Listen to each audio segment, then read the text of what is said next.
Let's continue with some further examples of two-step metric conversions.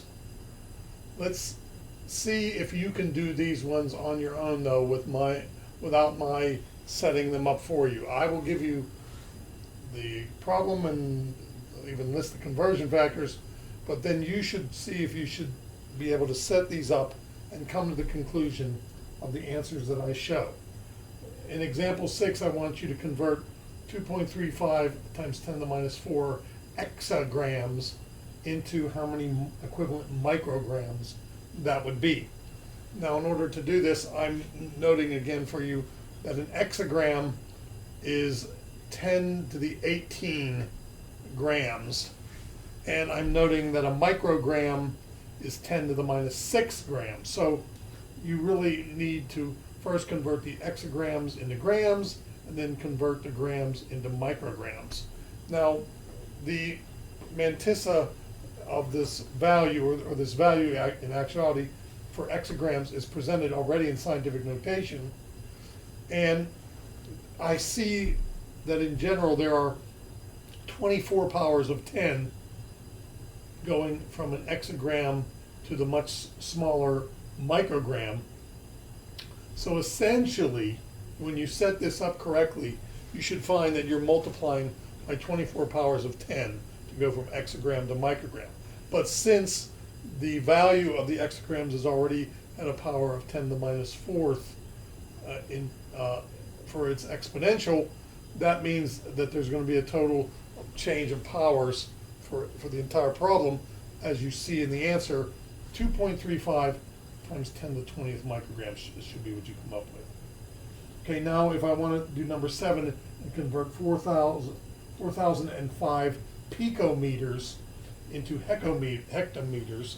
A picometer is a trillionth, actually, yeah, that's right, that's a trillionth of a meter, 10 to the minus 12 meters. A hectometer is 100 meters. Now, in this case, I'm going the other way. I'm going from a small unit to a much larger unit, and there are 14 powers of 10 between picometer and hectometer. So I need to divide the picometers by 14 powers of 10 in order to pull this off. What if I set this up correctly?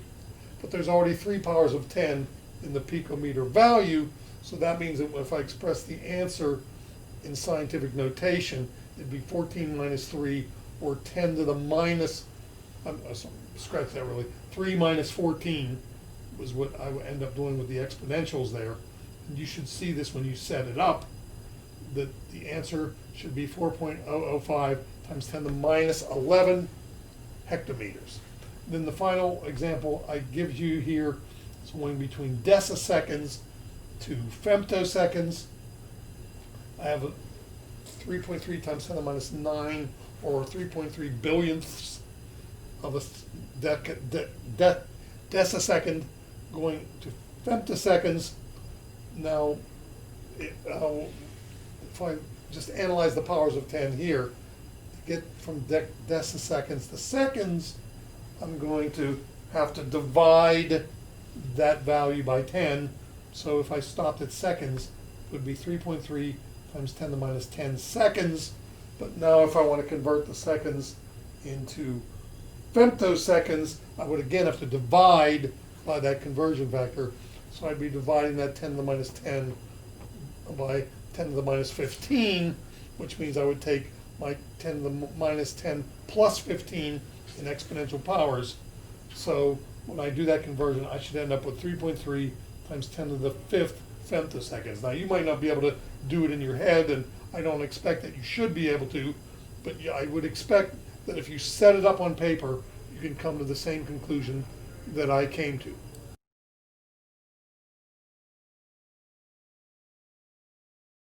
I'm also going to require that you can interconvert multi-dimensional metric units, or for that matter, multi-dimensional any type of imperial units or any other unit form.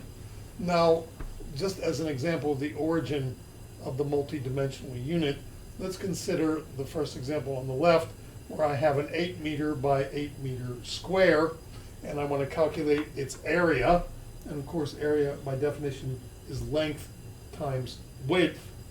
And so I would take my 8-meter length times my 8-meter width, and of course multiplying 8 times 8 gives me 64.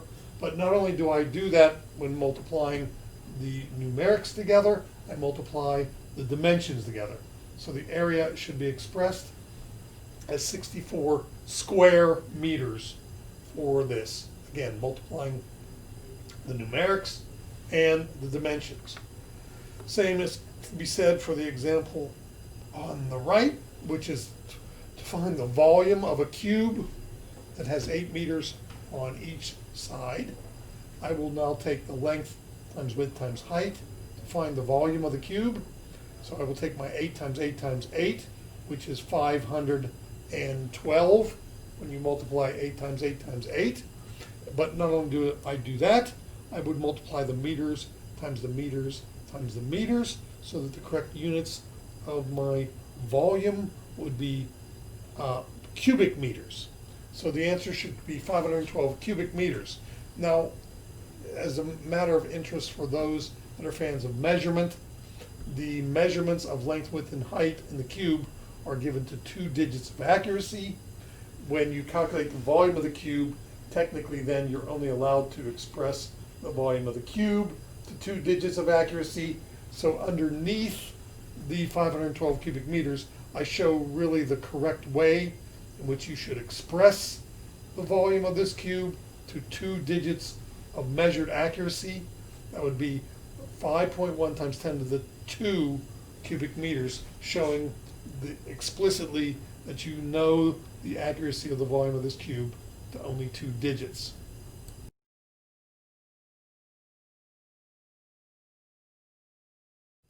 So let's look at the example of converting 64 square meters into how many square centimeters that would be equivalent to.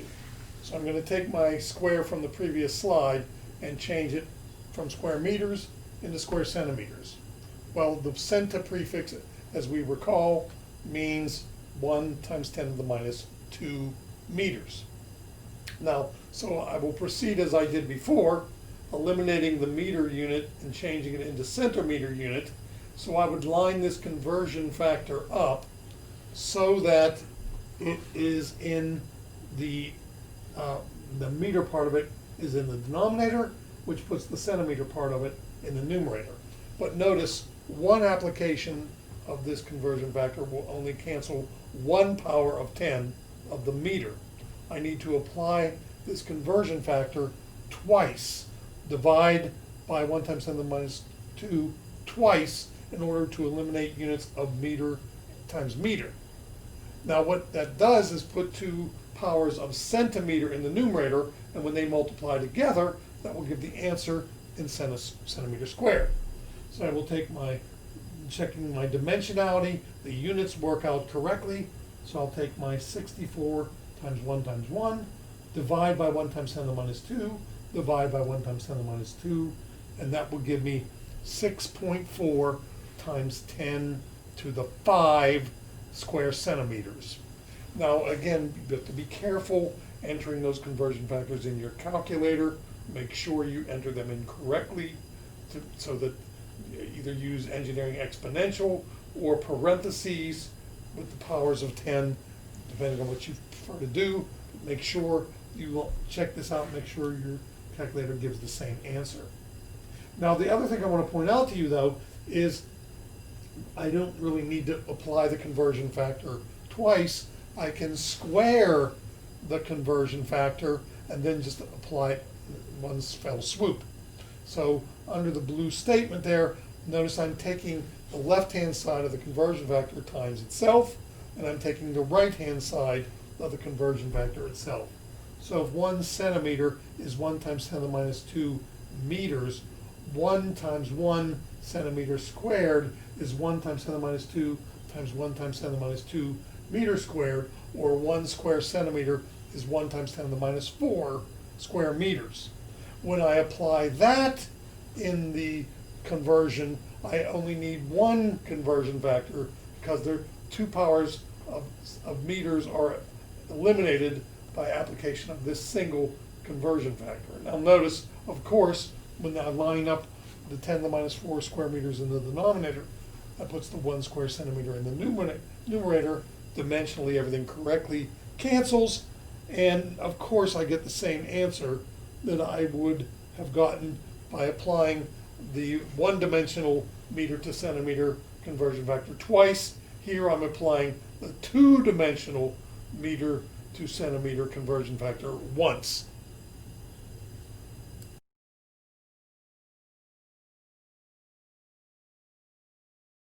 Let's look at a couple more examples of multi-dimensional metric conversion.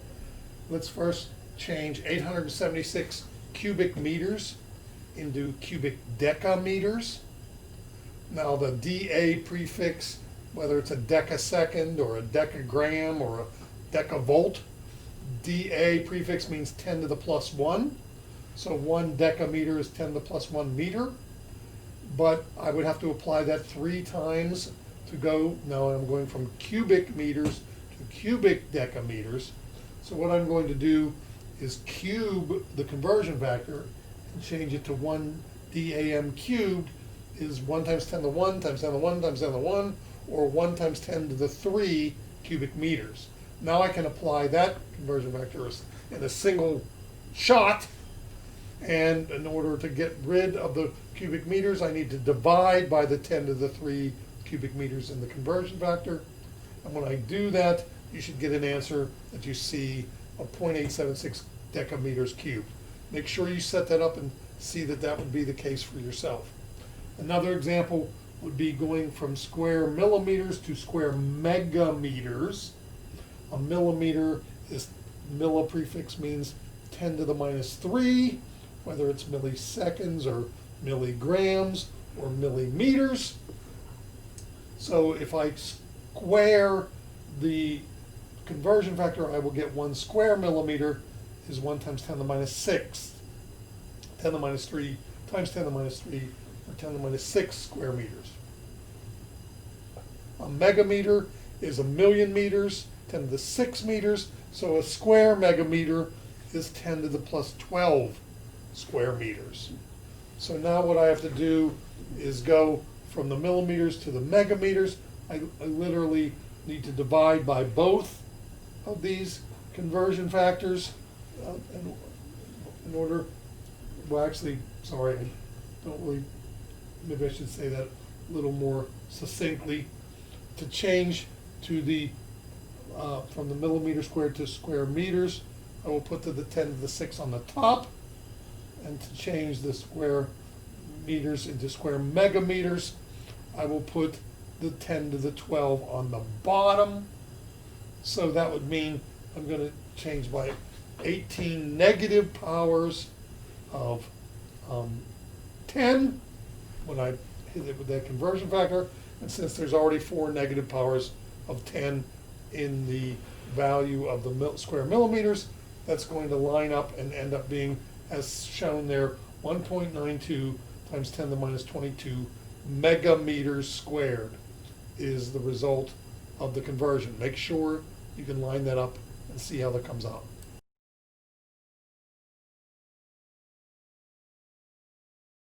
Let's look at one of the more important multidimensional conversion factors, one that will enable us to go between multidimensional length units and normal volume units. Let's suppose that we had a cube that is 1 centimeter on its length, width, and height. If we calculate the volume of this cube, I would of course multiply the length, width, and height together, which is very easy numerically. I would both multiply the numbers together and the dimensions together. So the volume of this cube would be 1 times 1 times 1 centimeter times centimeter times centimeter, or 1 cubic centimeter. Now interestingly, by definition, metric units are designed so that a cubic centimeter is exactly equivalent to a milliliter.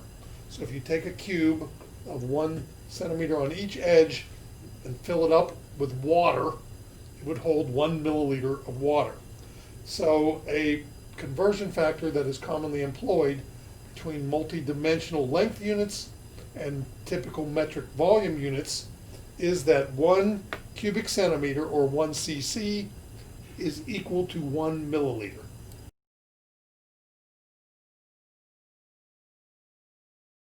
Let's look at the concept of this multidimensional length unit to find out if we have a cubic meter of volume, how many liters of volume that cubic meter will hold. Now remember, a meter is a little bit more than a yard. 39.37 inches is a meter. So now if I make a cube of this meter, the length, width, and height, and start filling it up with water, how many liters of water will it take to fill up this cubic meter? Well, I need some conversion factors to go from cubic meters to liters. Well, one conversion factor that I can use is the fact that the cubic centimeter is a milliliter. So if 1 centimeter is 1 times 10 to the minus 2 meters, and I want to convert that to cubic centimeters, I can use the fact that 1 cubic centimeter is a milliliter as well. And milliliters, the prefix I can use to convert between liters and milliliters, is the fact that 1 milliliter is 1 times 10 to the minus 3 liters. So I'm going to, in actuality, have to apply all 3 of these conversion factors that you see there. And I'm going to take my 1 cubic meter. I'm going to line the the top conversion factor up so that I'm going to cancel the cubic meters, which means I'm going to cube the right-hand side of the top conversion factor, while I cube the left-hand side as well. And then if I stop there, my answer will come out in cubic meters. As a matter of fact, I'd have 1 times 10 to the minus 6. I'm sorry, my answer will come out in cubic centimeters, excuse me. And if I would stop there, my answer would be 1 times 10 to the 6th cubic centimeters. But now I want to convert that cubic centimeter into liters. And so what I will do is apply the multidimensional conversion between volume units and cubic centimeters, lined up to get rid of the cubic centimeters. If I stop there, I am in milliliters, and that would mean 1 times 10 to the 6th milliliters is equal to 1 cubic meter, as a matter of fact. But now I want to convert my milliliters into liters, so I'm lining the 3rd conversion factor up to eliminate the milliliters. Now before you go on, you should notice dimensionally, the cubic meter units are gone, the cubic centimeter units are gone, the milliliter units are gone. The only remaining unit is liters, so dimensionally speaking, everything is lined up to go from meters cubed to liters. So now all I have to do is multiply the numbers as shown before you, and when I get done doing that, I will get 1 times 10 to the 3 liters. So a cubic meter of volume is equal to 1,000 liters of volume, which is quite substantial amount of volume.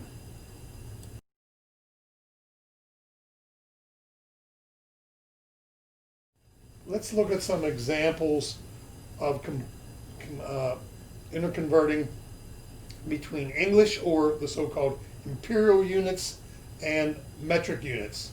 Now remember, one reason we talked about last time as to why metric units are preferred, the main reason for their preference is that they are a rational unit system compared to the English or imperial system being an irrational unit system. Now, what we meant by a rational unit system was that the metric system is decimally based, meaning all units in the metric system can be interconverted by multiplying or dividing by powers of 10, which means all units in the metric system can be interconverted by either moving the decimal point left or right, and that's all you have to do. The numeric quantity of the number in any of the metric units is the same as it is in any other metric unit. The decimal point is simply sliding left or right depending on your choice of metric unit. This is not the case the English or imperial unit system. For instance, I can always tell you that if I want to go from inches to miles, I have to divide the inches by 12 to change them into feet, and I have to divide the feet by 5,280 to change them into miles. So this is an irrational unit conversion, which is going to not only change the value of the numeric form, but also whack the significance of it such that you might take a rational value changed into an irrational value when you're done. Okay, now you certainly live in the United States, so you should know the conversion factors of inches into feet and yards into feet and feet into miles. These are things you should know living in this country. Now, what I will say though is you should also know metric to metric conversions, at least the ones I gave you. I last time showed you a slide of prefixes that I want you to know the values for, know the decimal equivalents for, the power of 10 equivalent for. You should know that a kilometer is 10 to the 3 meters. You should know that a microgram is 10 to the minus 6 grams. You need to know these things because we're going to use them frequently. However, the English to metric conversion factors, I don't expect that you know. I don't expect that you know that 1 pound is 454 grams. I don't expect you to know that 1 quart is 946 milliliters. I don't expect you to know 1 inch is 2.54 centimeters. I would give you these values if you need to use them. So you should, off the top of your head, be able to recall any of the metric to metric conversions you need. You should, off the top of your head, be able to recall any imperial or English to English conversions that you need. I would supply you with any English to metric conversions that you might happen to use.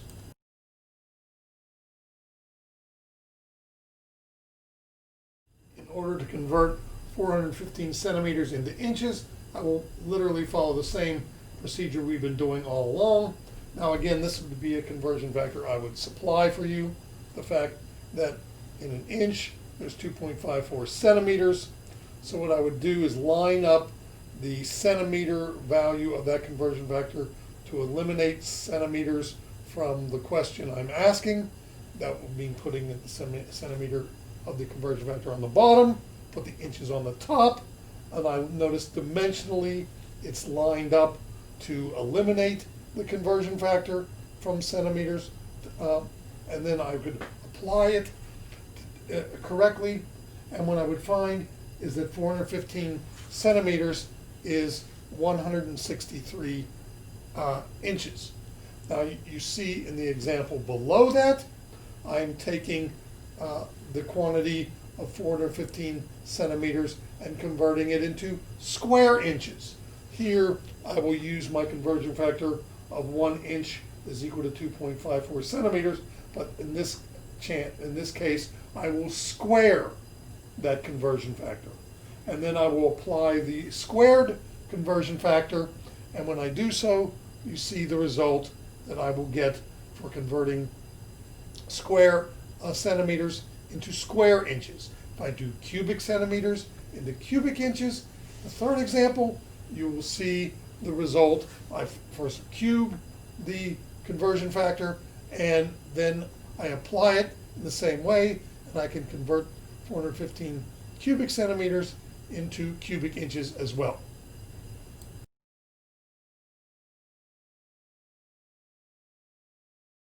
Let's look at converting 3 ounces into milligrams. Now, this is one of the weirdnesses of the English system.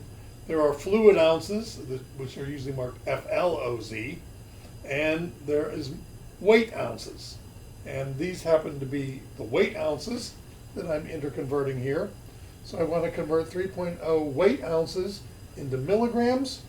I would give you a conversion factor of how to jump between the English and metric systems, and I happen to give you that 1 pound is 454 grams. Now that doesn't get you directly between ounces and milligrams. It only gets you between pounds and grams. So I need to convert my pounds into ounces. And you should know that a pound is 16 weight ounces. And you should also know from the milli prefix that a milligram is 10 to the minus 3 grams. So what I'm going to do is begin with my 3 ounces. First, I'm going to convert my ounces into pounds by applying the first conversion factor, eliminating the ounce unit. Then I'm going to convert my pounds into grams with the middle conversion factor, putting the pounds on the bottom to eliminate them. Then I'm going to convert my grams into milligrams with the third conversion factor, putting the gram part of that conversion factor on the bottom. As you see, before you go anywhere, notice I show on the next to the last line dimensionally how all units cancel except the milligram units. So that's telling me that the dimensions are lined up, so are the numbers. So I will just take the 3 times 1 times 454 times 1, divide by 16, divide by 1, divide by 1 times 10 to the minus 3, making sure I do this correctly in my calculator, and I should get 85,125 milligrams, which to 2 digits of accuracy should correctly be reported. Since I only knew the ounces to 2 digits, I know the milligrams to 2 digits. Correctly reported, that should be 8.5 times 10 to the 4 milligrams.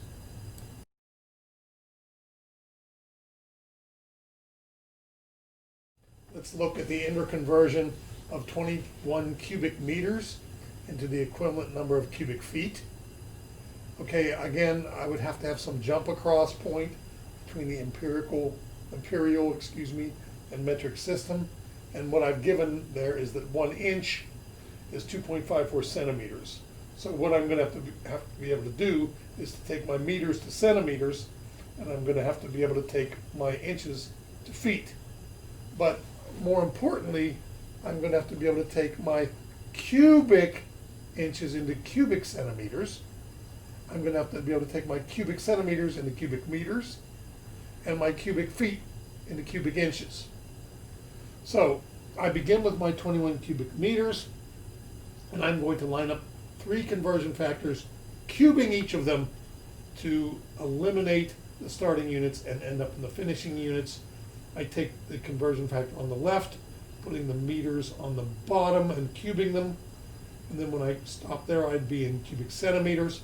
Take the middle conversion factor lined up, put the cubic centimeters of it on the bottom, putting the cubic inches on the top. If I stop there, my answer would be in cubic inches.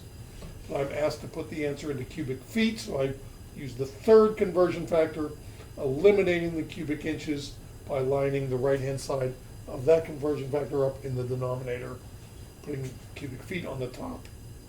Now dimensionally, before we go anywhere, at the bottom, or the next to the last part, you'll notice I'm showing a cancellation of my cubic meters, cubic centimeters, cubic inches. The answer will come out in units of cubic feet. Now, I have taken all the numbers, multiplied the 21 times 1 times 1 times 1, but you'll notice I'm dividing by 1 times 10 to the minus 2 cubed, I'm dividing by 2.54 cubed, and I'm dividing by 12 cubed, and you would get the numbers that you see in the denominators of the next to the last line. So when I combine all these numbers together, I should get 742 cubic feet. Now, again, as a little bit of point of interest to those of you who are fans of significance of measurement, the measurement of cubic meters was given to 2 digits of accuracy. I'm technically, therefore, only allowed to report the cubic feet to 2 units of accuracy, and correctly doing that, I would write it as 7.4 times 10 to the 2 cubic feet.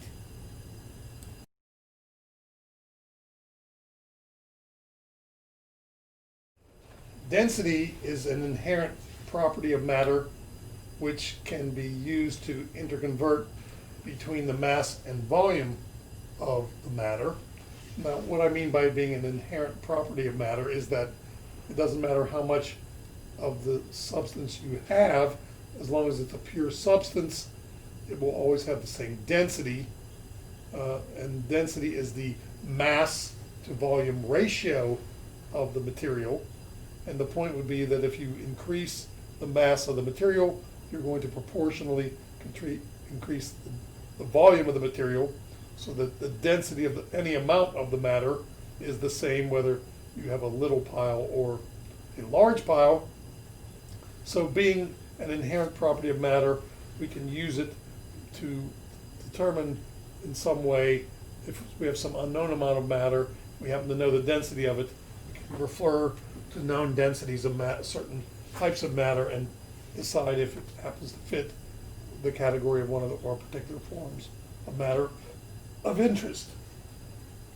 So any mass over volume unit can work to measure density. In this particular example, the first one I show, I'm giving the density of helium in grams per liter. Of course, we all know what a liter bottle of something looks like. If we would fill that liter bottle all the way full with helium gas, it would, at normal temperatures and pressure situations, would have a mass of helium in the flask of 0.16 grams. So if I happen to have 4.75 liters of helium and wanted to know how much it weighed, I could line the conversion factor of 0.16 gram per liter up in a way to eliminate the liter unit and give my answer in mass units. And so I will line it up with the liters of the density on the bottom, canceling the liters of the volume of the helium I have.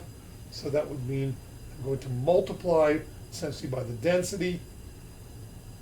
Notice the liter units cancel. My answer will come out in gram units. So I will take my 4.75 times 0.16, and that will give me 0.76 grams of helium present in 4.75 liters. On my second example, I discussed the density of iron. Now this is a much more dense material. Instead of expressed in grams per liter, because of the close packedness of the atoms of iron in a sample compared to the gaseous atoms of helium in a sample, I can measure this density in smaller volume units, and in particular giving typical volume units of milliliters for that density, and it's 7.87 grams of iron would fit in each cubic centimeter or each milliliter of iron. So what volume would 426 grams of iron occupy? Well, I'm going to again use the conversion factor here of 7.87 gram per milliliter, lined up to eliminate my gram units, which is essentially saying divide by the density of the iron, canceling the gram units, leaving me an answers of milliliter units, and I find 54.1 milliliters of iron are what it would weigh if I had 426. I'm sorry, 54.1 milliliters of iron would be the volume it would occupy if I had 426 grams of it.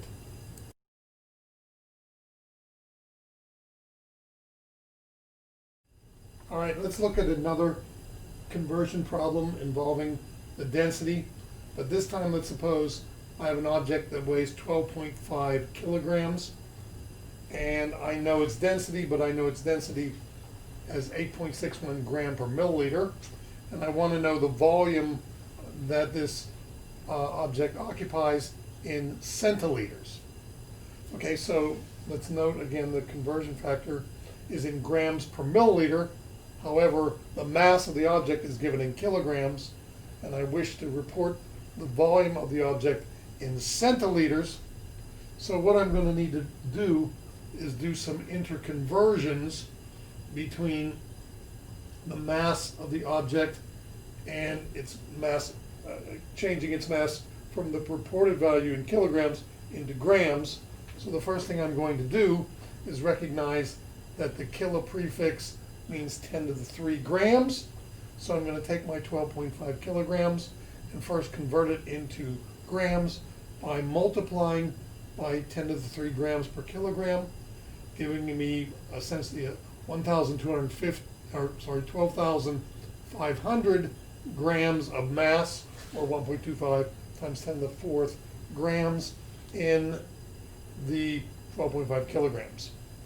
Now what I'm going to do is use the density to convert the grams of mass using the density into milliliters of volume.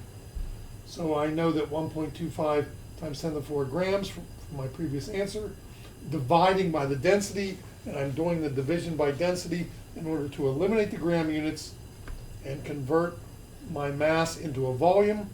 So when done correctly, dimensionally, I end up with 1.25 times 10 to the 4 grams is equivalent to 1.45 times 10 to the 3 milliliters of volume. Now I'm not asked to report the volume of this object in milliliters, I'm asked to report it in centiliters. So what I'm going to do is convert my milliliters to centiliters. You might be smart enough to know that there are 10 milliliters in a centiliter, but if you don't know that strictly from the conversion factor values, I can take the milliliters to liters and then take the liters to centiliters. So that's how I'm lining up the two conversion factors that I'm applying. Of course, the milli prefix says there are 10 to the minus 3 liters per milliliter. The centi prefix says there are 10 to the minus 2 liters per centiliter. So I'm going to line up those two conversion factors correctly to eliminate the milliliter units and end me up in centiliter units.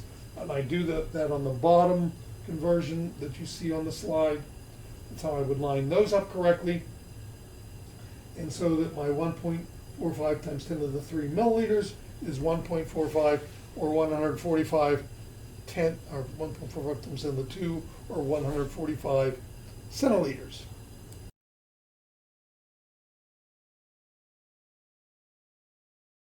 On this slide I show some more conversions of density units.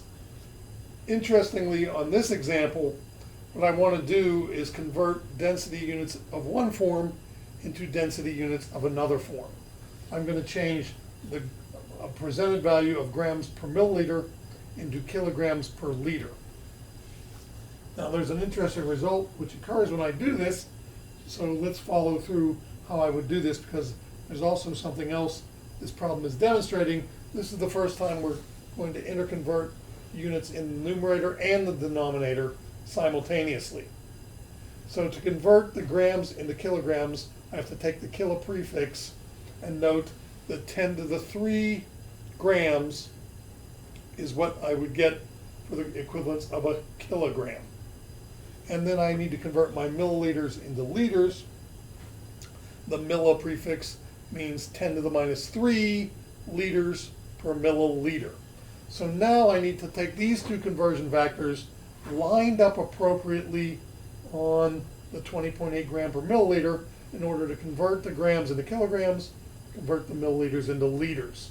This means eliminating the gram from the numerator, so the kilogram part of that, the kilogram conversion factor has to put its gram value in the denominator. So I'm lining it up to do that.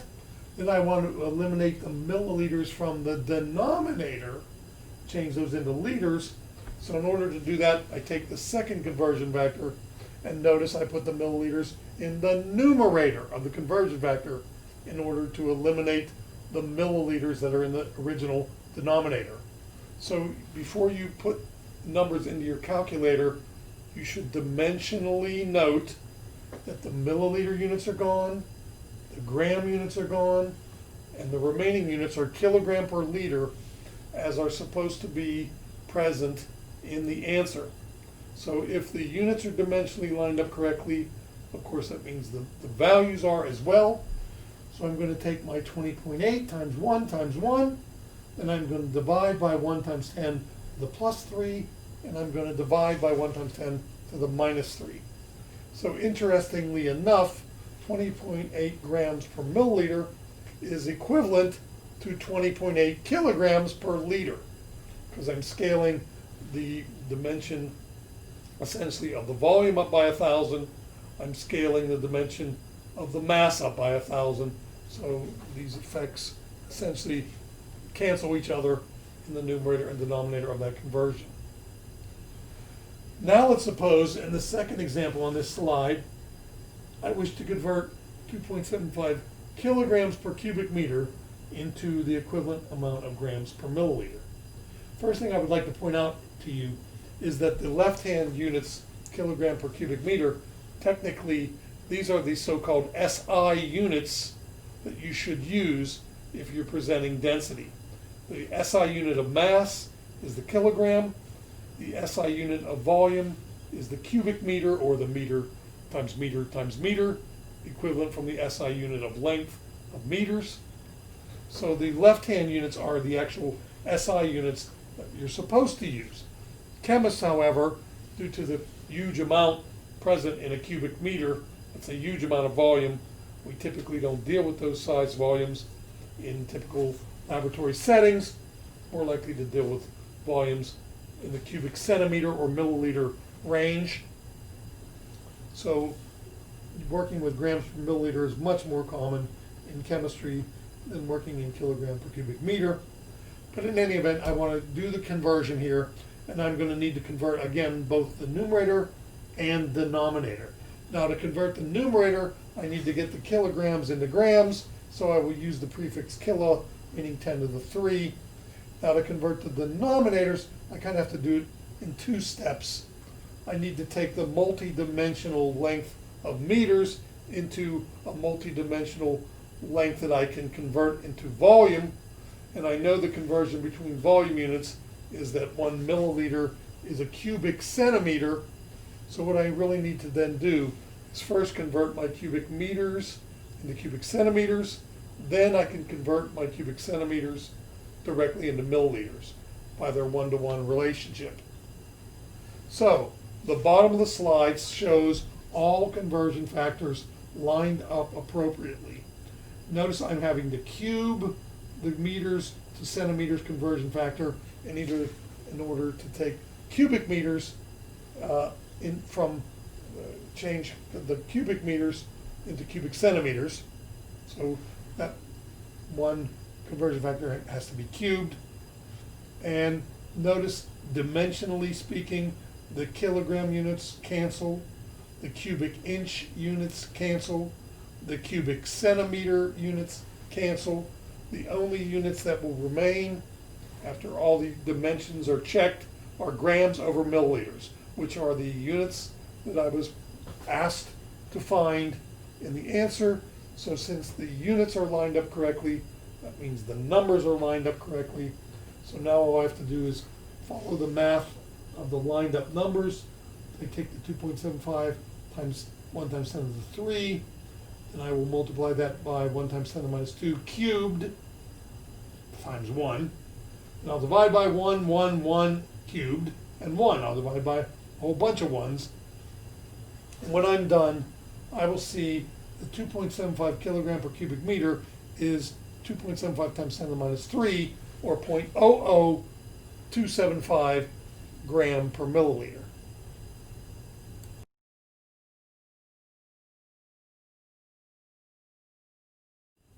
Let's look at another unit conversion problem here, 0.987 gram per milliliter, now converted into imperial or English units of pounds per cubic inch. So I'm going to need some conversion factors. Once again, between the metric and English systems, I would provide conversion factors for you.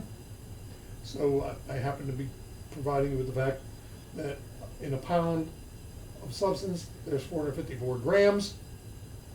Now, you are given the fact that to get between the English and metric units, you can use the fact that 1 inch is 2.54 centimeters. So what you're going to have to do is take the milliliters into cubic centimeters, and then take the cubic centimeters into cubic inches. So the last conversion factor of 1 inch is 2.54 centimeters is ultimately going to have to be cubed.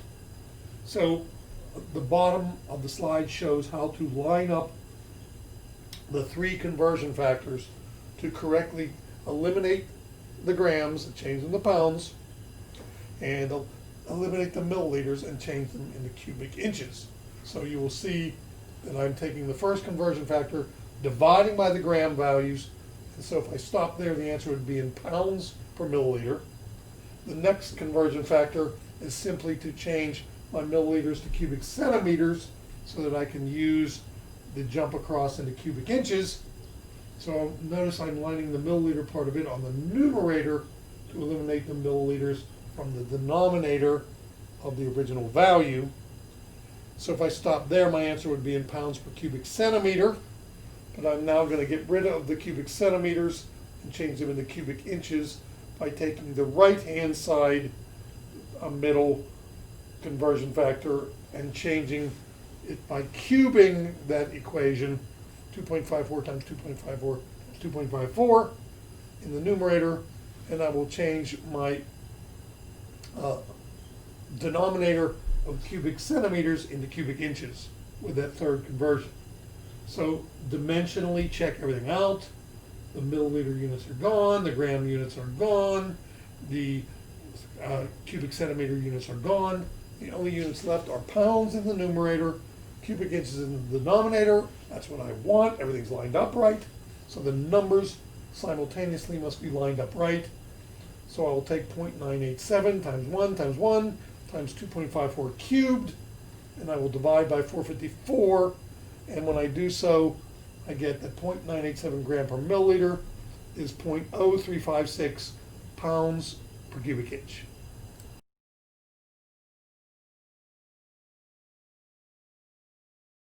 Just a couple more of these. I know we're getting tired of them, but I want to give you plenty of examples to look at during the course of your preparation.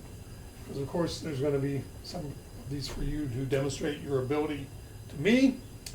So I want to take 32 pounds per square inch and convert that into grams per square centimeter, in case you would happen to want to know some quantity like this. So what I'm going to do is I'm going to take and use a conversion factor of the English to metric system of 1 pound is 454 grams and 1 inch is 2.54 centimeters. Now you'll notice I'm lining up the first conversion factor to eliminate the gram, to convert my pounds into grams, and I'm going to line up my volume units to eliminate my square inches and change them into square centimeters. So I'm going to eliminate the square inch values and change them into square centimeter values. And so when I do so, I notice my units are all lined up correctly. So I can take my 32 pounds times 454 grams times 1 times 1, divide by 2.54, divide by 2.44, and I will get that this is 2.3 times 10 to the 3 grams per square centimeter. Then finally, if I wanted to, for instance, convert the imperial value of miles per hour into feet per second, just to show you an English to English conversion, I should know that 1 mile is 5,280 feet.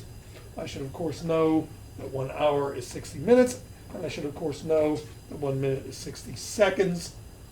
I'm going to line these three conversion factors up correctly to eliminate the mile units, eliminate the hour units.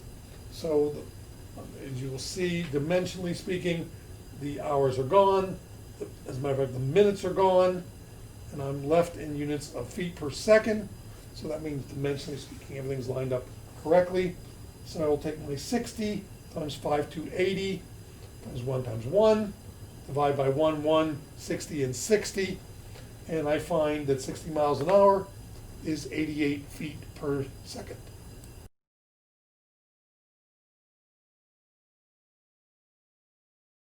Okay, we're going to shift gears now, and what we're going to do is talk about the origins of chemistry, where chemistry came to be a mature science of study over the course of human history.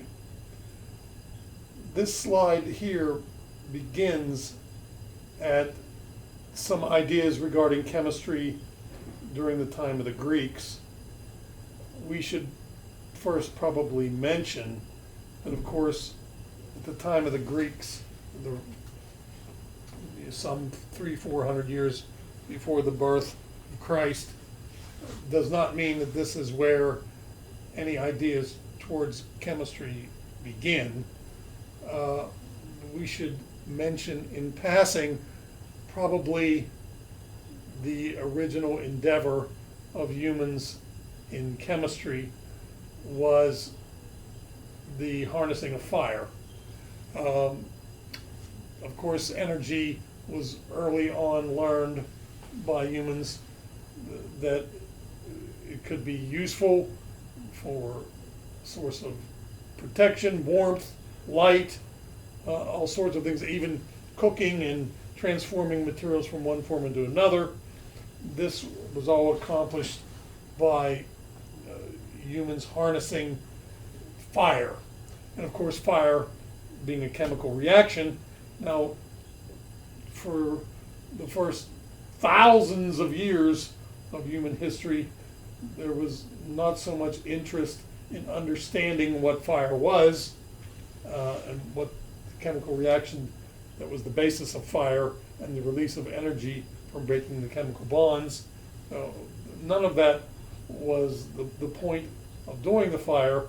The point of doing the fire was the utility of the energy generated in the fire, and as I mentioned, just keeping warm, lighting an area, using it for protection, warding off other enemies or animals of danger.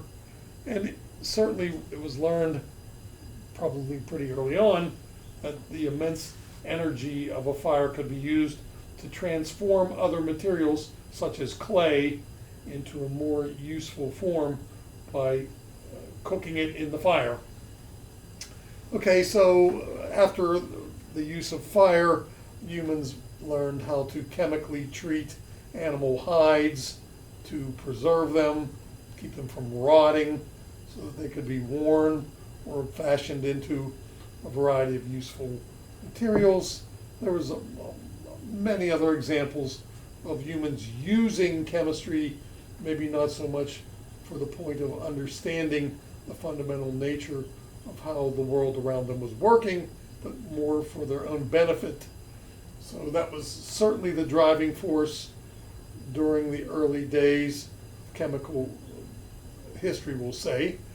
This continued on through the so-called Bronze Age and things of that sort, where humans were fashioning armor and weapons and also other devices, flat containers and things from mixtures of copper and tin, and later on the Iron Age, where people were taking iron ore out of the earth, smelting it to remove the oxygen to get elemental iron, and then fashioning the elemental iron into a wide variety of uses, including building materials, and again, weapons and things of that sort as well.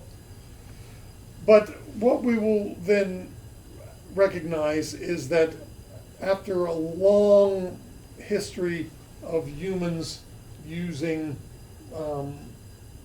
chemistry only as a benefit to enhance their livelihood, eventually came the time when humans were curious, and of course they were curious all along, but more curious as to what was the nature of how matter was constructed. So interest developed during the Greek period, and when civilization was beginning to nurture and grow, and humans started keeping discourse and records of learning.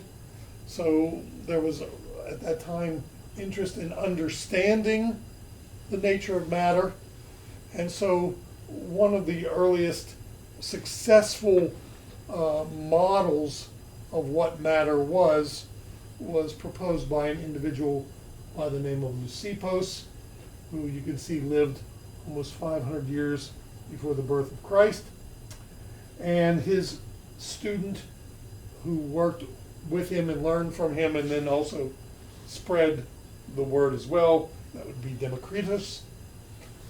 These two individuals purported that matter was made ultimately of indivisible building blocks. So you could break matter down into what they called atomons, or this is a Greek word, atomon, which turns out to mean indivisible. So what you could do with all forms of matter, according to Democritus and Leucippus, was that you could ultimately break it down, and as you broke it down further and further, eventually you would end up at some indivisible building blocks. And these indivisible building blocks use the Greek word for indivisible that you see on the right at the top. And it's not surprising that if you abbreviate that word in any way, you end up with the word atom, which is the indivisible building block of matter that we now, of course, recognize in the science of chemistry. Okay, well, about 100 years after the time of Democritus and Leucippus, along comes Aristotle. And I'm sure you have heard the name Aristotle before. I'm sure your mom and them are familiar with Aristotle. Aristotle was a famous Greek philosopher, statesman, purported scientist, also literary, civics expert. He wrote extensively on philosophy, logic. He was one of the most renowned of all Greek scholars, along with Socrates. And Aristotle was very interested in the physical world, and he wrote extensively about chemistry and physics. And the main gist of Aristotle's thrust in chemistry is the so-called four-element theory. So Aristotle came up with what is known as the four-element theory, and the four-element theory is that all matter is composed of four elements, which is a Greek word of fundamental, of course that's where elementary comes from as well. So the elements of chemistry were the fundamentals of chemistry, and the fundamental materials of chemistry were air, fire, earth, and water. So the idea of Aristotle was that all matter was composed of air, fire, earth, and water. So these became known as the four elements: air, fire, earth, and water. He went so far as to show how the four elements could be combined in climatic conditions to give weather as a result. So, for instance, fire and earth meant when you combine them, there was a dry condition. Fire and air combined gave a hot condition. Air and water combined gave wetness, and water and earth combined to give the condition of cold. So the four elements were combined by Aristotle, not so much in the sense of traditional, now what we would consider traditional chemistry, and understanding the nature of the building block of matter, as Democritus and Leucippus more or less were purporting. But Aristotle's philosophy was more bent towards interpreting the climatic conditions of weather and the state of the earth and the state of whether it was raining or hot or cold or whatever as a combination of the four basic elements. Now, several things to say in that regard. Even to this day, when we say that you were out in the elements, that typically means you were out in bad weather. So if you're out in the elements, it was a really rainy, cold, nasty evening, and this is paying some tribute to the four-element theory of Aristotle.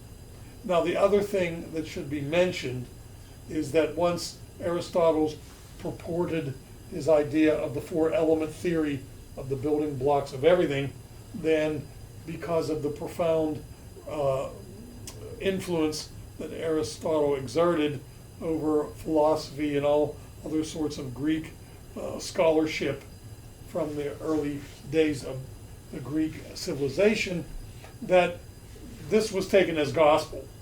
So even into some 2,000 years later, into the year 1700 and such, you can look at science primers, and they will discuss Aristotle's four-element theory some 2,000 years later.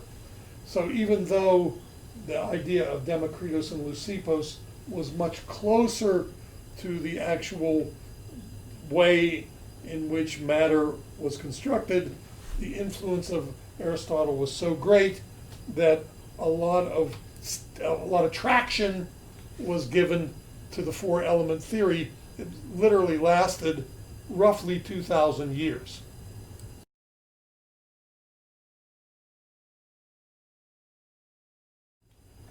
Let's fast forward from the time of Aristotle into a very lengthy period, again, a roughly 2,000 year period, that can be classified by the term alchemy in chemistry. Now, this encompasses the entire time of the Roman Empire, and after the fall of the Roman Empire, the so-called Middle Ages or Dark Ages period also falls under the umbrella of this period of chemistry, which we could characterize as alchemy. The period of alchemy ends in the 17th century, going near the 18th century even, actually, and which at that time in the 17th century, this became known as the Age of Enlightenment. The Age of Enlightenment is when, as the name kind of implies, humans emerged from a much more superstitious and frightened period of understanding of the world and the dominance of the world, of religious factions and things of that sort, that kept a lot of true scientific thought at bay. And the alchemists, and the hallmark of what guided alchemy was a period of time when science was couched more in the realm of superstition and using things of science to frighten people or scare people or entertain people or gain favor as some wizard type person that had magical powers that could be used to do all sorts of things, including make people rich. There were lots of get-rich-quick schemes. One of the hallmarks of this period was a long endeavor into the transmutation of lead into gold. Of course, gold has, for quite some long period of time, been the object of the desire of humans for several reasons. One of them, of course, being its beauty and its pretty, very beautiful appearing nature, but there were other reasons why gold was such a prized commodity. One of them being that it was very heavy and dense, and it was also very malleable, meaning you could work with gold and bend and shape it very readily. So you could shape it into ornate objects that were aesthetically pleasing and shiny. So it was prized for this fashion. Another the reason gold was so popular is that it does not oxidize very easily. And what does that mean, oxidize very easily? It does not react with oxygen out of the air very readily, so it maintains luster, can be polished really nicely, and will remain looking shiny for quite some period of time. This is, say, opposed to something like iron. Iron oxidizes very readily, exposed to oxygen in the air, changing the form of the iron from a rather dense heavy metal into a flaky orange powder that we're all familiar with, rust. Well, when we think of the idea of transmutating lead into gold, there was good reason to think that that they were closely related, because lead, much like gold, was very, very, very dense. A small amount of lead had a lot of weight to it, just like a small amount of gold had a lot of weight to it. Lead was also very malleable, like gold. You could bend and shape lead really easily. You could work it into ornate objects, like that's what pewter objects were formed. So it was easy to envision that it might be possible to change a piece of lead into gold. So there were lots of get-rich-quick schemes and hustlers out there that would tell people that they could do such things during this particular period. This was also a period where a lot of individuals would travel from fiefdom to fiefdom to local communities, where they would give displays of things that they could mix some concoctions together, make them flash, make them burn, to scare people and frighten people and entertain people. So there were wizards, if you like, that would use chemistry not so much to understand how the world worked, but more so to gain favor or power or some sort of control over people by claiming to be people that had skills that normal humans didn't possess because of some rudimentary knowledge of chemical reactions that they could pull off during this period. So what we can mostly then conclude, believe me, we could spend an entire semester talking about this period of chemistry and the things that went on during this period, but what we can conclude is that along with the times when humans were not so much interested in understanding the way the world around them worked, humans hid behind superstition and a lot of religious information that kept them suppressed in many regards. And so there was lots of use of chemistry during this period, not so much, again, to understand the world, but to gain favor or power or monetary gain. There wasn't any real desire to understand what was going on, except to just use the chemistry in order to gain some sort of edge on other people.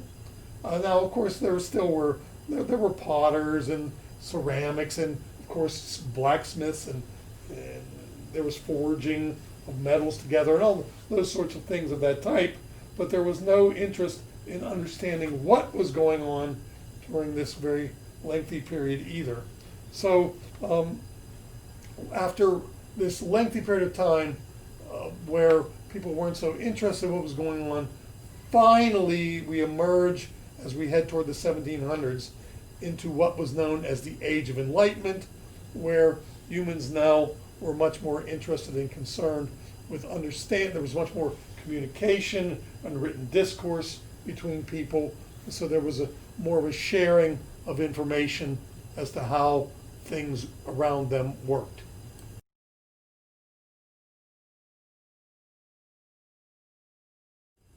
As the period that we just discussed, known as alchemy in Western Europe, was occurring, in Eastern Europe, or the Middle East, around the area of what is now Iraq and Iran and those places around that region. During the so-called alchemy period, as you can see rather early on during that period, about halfway through it, there lived in the Middle Eastern area an individual by the name of Jabir Aflah, as we will say, or El Jabir. He was also often referred to. Now, what Jabir was doing while alchemy was ruling the Western civilization, Jabir was actually performing in the area of science a fundamental understanding of how chemistry and how matter could be combined with other matter to form chemical transformations. He wrote extensively about processes in chemistry. He kept records of his experiments and wrote a textbook that described what was going on in the transformation of one form of matter into another. So Jabir should be credited as being the first individual to actually academically study the properties of matter and to write extensively what he found and philosophizing about the nature of matter and predicting the behavior of chemical processes, and also writing a bunch of methodologies to perform various actions of transmutating one form of matter into another. So if you would like to think of it as such, this Middle Eastern individual was the first true academician keeping record of scientific endeavor, and this was occurring, as I said, outside the realm of what was going on in the alchemy period of the Middle Ages of Western Europe, while he was keeping records of his scientific work. Now, when his work became known, many in the Western region changed his name to, as you see there, Geber, Geber. It was given a sort of a Western sounding name instead of his Middle Eastern name, so that they could maybe make some claims as to where the work originated from. Now, not only was he an expert in the area of chemistry, he also was an expert in the area of mathematics. So his name, Al-Jabir, became known as algebra when the word was put into English. He did lots of work in the area of mathematics. Another word in the English language that comes from his name is gibberish, because he was also famous for riddles and puzzles of how things worked around him. So gibberish is another word that comes into the English language from the cryptical workings of this individual known as El-Jabir.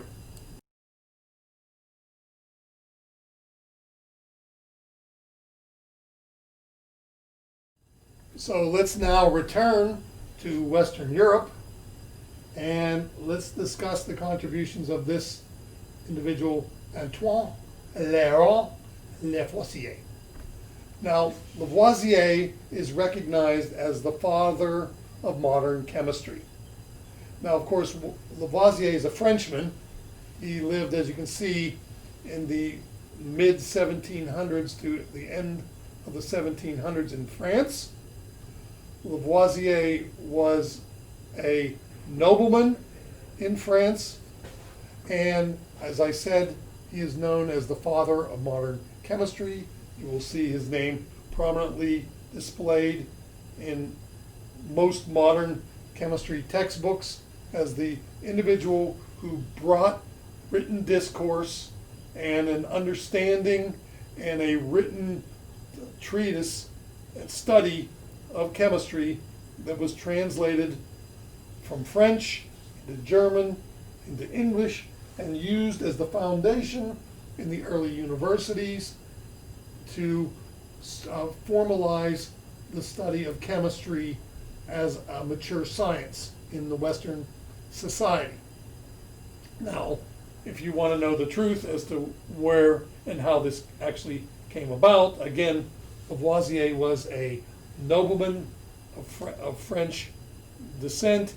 He had, being a nobleman, he had a lot of leisure time at his hands to concern himself with other things besides just being a rich dude. And it turns out that he was married to his wife, Marie Lavoisier, very common French name, Marie. And Marie Lavoisier was a learned woman who knew Arabic languages, and somehow Lavoisier got a copy of Jabir's work, and his wife was able to translate his work on chemistry into French, and Lavoisier studied it. He actually, I give him credit for that. He didn't just copy it right out and say that he did it.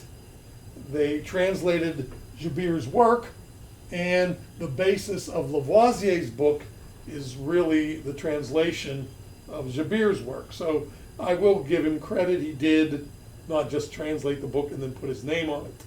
He actually did some studies on his own of the scientific workings in the book. He expanded upon some of the scientific studies in the book, but there is absolutely no question that without the work of Jabir, Lavoisier, and without his wife's knowledge of Arabic language, there would be no way that Lavoisier would have been able to come up with the work that he did.